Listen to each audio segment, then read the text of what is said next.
Thanks, Bill, and thanks, Bill and Beth, for an invite to talk here. My name is Mike Congrove. I'm with Oyster Seed Holdings. We're out of Virginia. The title is a nod to the fact that we aren't the first people to get into recirculating aquaculture for larviculture. There's been quite a few people working on this, and we're just trying to get into it to apply it to our specific situation, and I'll talk about why we've gotten there today, too. Quick thanks to the hatchery crew. They're at the hatchery working hard, taking care of a lot of seed right now so that I can be here talking to you guys. If you don't know OSH, or even if you do, I'm going to reintroduce us just a little bit because it's warranted. So we used to kind of have our heads down in the hatchery just doing production. We're trying to expand what we do at the hatchery a little bit. We've always been interested in research and collaborating with universities, but we're also refining our R&D program and really focusing on hatchery technology. One, to try to push the envelope of what we can do in our hatchery, and two, just to increase seed supply in general for the region.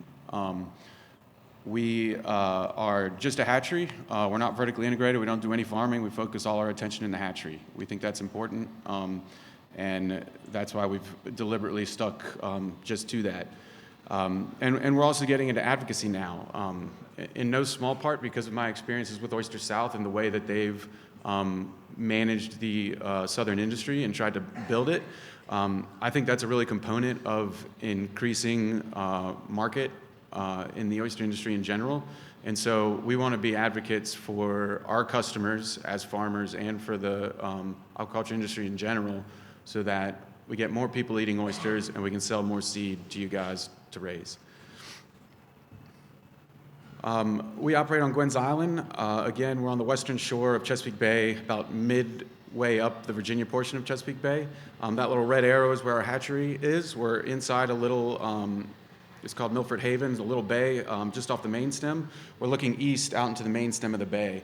And so right in the center of that picture, I'm going to show you some water quality data from a monitoring station in just a few slides. So just for reference there.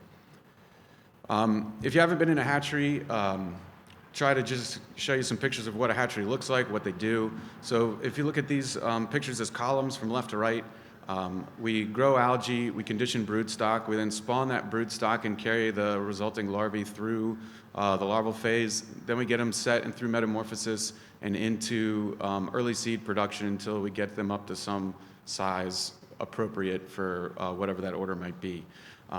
This is what we do inside the hatchery. For us specifically, we'll take animals to about 1 millimeter and then they'll go out to an outside nursery or even directly to farms from there. And so this is what we're after, right? You know, that crispy, sticky, good-looking oyster seed.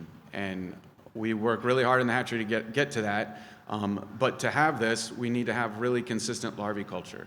And for us, at our location, we don't have that. So we have inconsistent larvae production throughout our season. We have a couple good windows, and we've actually kind of re-engineered the hatchery over the last 15 years to focus on these good windows of production. But as we try to expand and produce more animals, we want to be able to produce more consistently. So not just, you know, produce nearly all of our seed production in the first 2 months of our season, but have the availability to have it anytime we want, or know that we have reliable larvae production anytime that we want, and also allows us to have a more consistent supply of larvae for spat on shell or remote setting, which is something that's pretty popular in our region. So I mentioned we talk about water quality a little bit, and I mentioned the station just off the main stem from where our little island is, and this is monitoring data for the last 40 years or so. And we're seeing some pretty concerning changes. We're part of the Shellfish Climate Coalition, and we are because we think that these changes are resulting from climate change, and we are actually seeing them at our site. And so it's important to be aware of this and be looking forward on how we can address it. So left to right, it's just, well, top to bottom is 3 different depths, and then left to right, different parameters. But you'll see we're experiencing decreasing salinity, especially at the surface, decreasing pH and increasing water temperature. So kind of all the things that climate change is predicting that could be of concern to hatchery operation. Lexi was talking about the fresh head of 18 and 19. That was kind of the straw that broke the camel's back for us into getting a little more deeply into looking into recirculating larvae culture. And so the top plot is just in green, top plot in blue is the historic mean for the Conowingo Dam. So that's the dam at the top of Chesapeake Bay that lets fresh water from the Susquehanna River into Chesapeake Bay. It's about 42% of the fresh water that comes into Chesapeake Bay, and so it has a huge influence on salinity of the bay. So blue's historic mean, green is 18 to 19. And so you can see extremely high river flow coming down through the Susquehanna. And then the bottom plot is that same monitoring point that I showed you on the previous slide. So our location, the historic mean in blue, our salinity ranging from 15 to 19, and then those years of 18 and 19 in green, with salinity dropping from kind of our average or so all the way down to 5 or 6. And we actually saw 4 in the hatchery. And so that 10 line is kind of our, in general, below 10 parts per thousand, larvae culture becomes more difficult. For us to operate at the survivals and production levels that we'd like to, we really need to keep it above that. And so that window where we're below on this plot was during the beginning of 19, January, February, where we can usually rely on really good water quality to produce a lot of seed. That year we couldn't. And so, it doesn't seem like a big problem from the outset. We just don't have enough salt in the water, so let's put some more salt in the water. Well, to keep up with the flow that we have through our hatchery, it's about a dump truck of salt a week that we'd have to bring into the hatchery to get our salinity up just to 12 even. And also, there's a lot of downstream chemistry that happens after you've added salt. And so you have to be aware of that and account for that to make sure that we're not having other water chemistry issues in our larvae culture. And so just a quick history of RAS at OSH. We did a little study that didn't work out very well at all back in 2012. Then 19 was the freshet. Just so happened that VIMS and Virginia Tech AREC, which is located only about an hour from us, VIMS as well, they're both within an hour, was doing kind of a really small-scale trial again on recirculating systems for larvae culture. They were looking, I believe, at bay scallops and oysters, and maybe even hard clams. But some relatively short trials, just like early larvae culture from day 0 to 7, and only a couple, so not over a long period of time, where you could really figure out how well the bioreactors that are treating the water were being maintained. They didn't really have any funding at the time, and so we got with them and did a little bootleg study in 20, which led to a bigger study. We were able to get some Virginia Sea Grant funding in 21, which has now come in, or been followed on by an SK funding through Virginia Tech, a grant that Virginia Tech wrote. And so we're in our 3rd year of operating this system, and while we're learning a lot, you'll see in a minute, we're not quite to where we want to get on success. So it's a 2-part bioreactor. I don't know how well you guys can see that from back there, but certainly we can talk about this later if anybody has specific system issues. But it's a 2-stage reactor, and so we have a heterotrophic reactor and an autotrophic reactor. So the heterotrophic has bacteria in it that's kind of going to eat all the solid waste coming out of the culture systems, break that down into more dissolved type of metabolites, and then the autotrophic reactor is going to take the water through the nitrate or denitrification cycle and hopefully clean up the dissolved metabolites. We also have some a mechanical filtration and some UV to further clean that water before it goes back into the culture systems. So we designed the system to be capable, or our intent was for a 10,000 liter system to be capable of 10 million eyed larvae produced per week. And we wanted to run all of these trials with a relatively long reactor time. So not, a couple of trials over 3-4 weeks, but, several trials over a long run time to see how the bioreactor and the water treatment reacts over a long period of time. So this is what it looks like in practice. The black tanks and the other stuff in the center of the picture is the water treatment, and then the white tanks are the actual larvae culture tanks. And so this is from the first year of production. We attempted 15 cultures. Sorry, let me explain the plot. So top plot is for hatch rate. So this is a survival from day 0, so spawn day to day 2, our first drain down. And then the bottom plot is for eyed larvae return. So basically how many eyed larvae we got out of the number of embryos that went into the incubation tanks. And what we found, and this tracks down through the next 3 years, is that we've been reliably more successful in the RAS system in early larvae survival. So the day 0 to 2 are always outperforming our standard cultures. In this case, it was 42% versus 26%. So we almost doubled early larval survival in the RAS system. And that has stuck. So the last 3 years we've been operating that's been the case. Eyed larvae return was not great for any of these cultures. We were also not doing great in the hatchery in general. Both are around 4.5%. That is not where we typically operate, nor where we can really rely on good production to meet the needs of our orders. This particular year didn't start until May.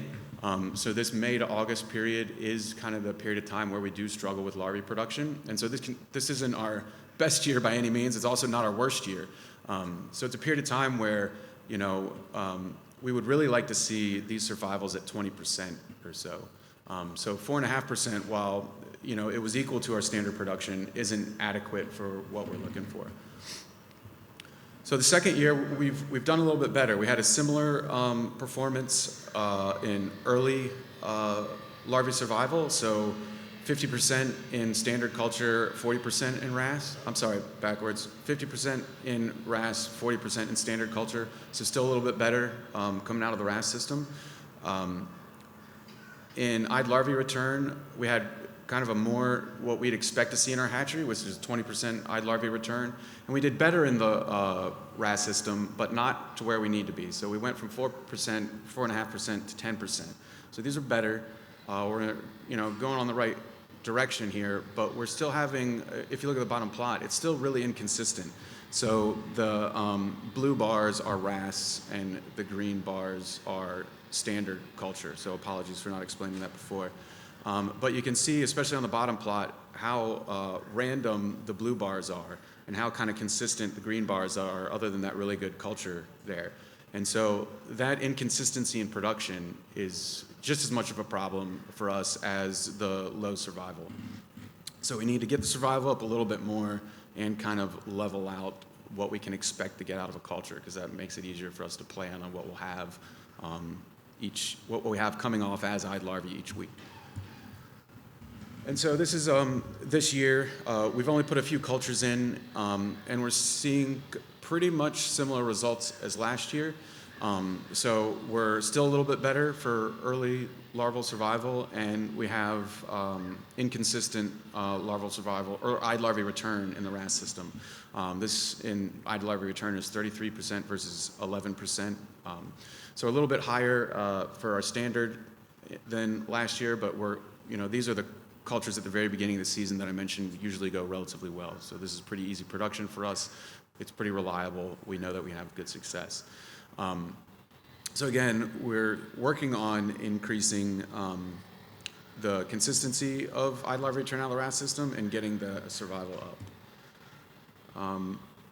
So Bill's group at VIMS actually helped us track seed performance. So we set a couple of these RAS-produced groups just to verify that there wouldn't be any issue with seed performance out of a RAS system versus out of a standard system. And we can say that that's the case.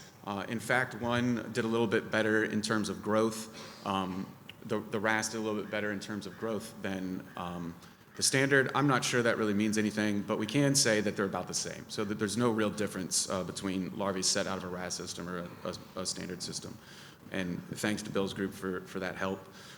So just key takeaways here is that this hatch rate thing, or early larvae survival, is important and potentially can be applied in our hatchery just to increase overall survival, even if that's all we did with the RAS system. So if we just used it for the first few days of culture, that's potentially going to increase our overall survival. Algae quality, I didn't really talk about this, just not enough time, but it's kind of a duh thing too. Algae quality matters whether you're using RAS system or standard system. Like, you got to have good, clean, high quality algae. Again, that's kind of obvious. So we're looking into carbonate chemistry a little bit more. We've struggled with carbonate chemistry control. We were trying to use a more elegant system, but have kind of reverted to just adding carbonate to the system in batches.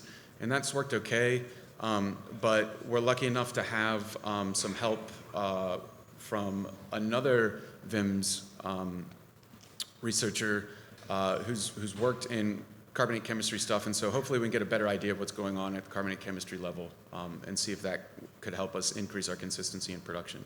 So, we're doing okay, but we don't quite have it where we are. And anybody who wants to chat about that, we would love to. Quick, a lot of thank yous. One, this is my crew, so they get a big thank you for letting me do all this kind of stuff. All the different groups we're working with and the individuals that are making this happen. So I know I'm close to my time, so thanks, guys. All right, thanks, Mike. I know we ran over a little bit, but any questions for Mike? We'll take 1 or 2 questions. There, you got a question over there. That wasn't you, Mike, by the way. I ran over with the questions from the previous guy. Mike, there's let's call it a hatchery management philosophy that you can possibly get your larval culture water too clean.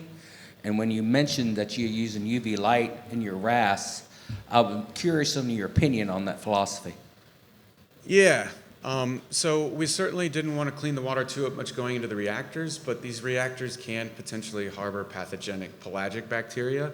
And we know that we're plating Vibrio species quite regularly. And so for now, at least, the idea was to have that on there just as a catch.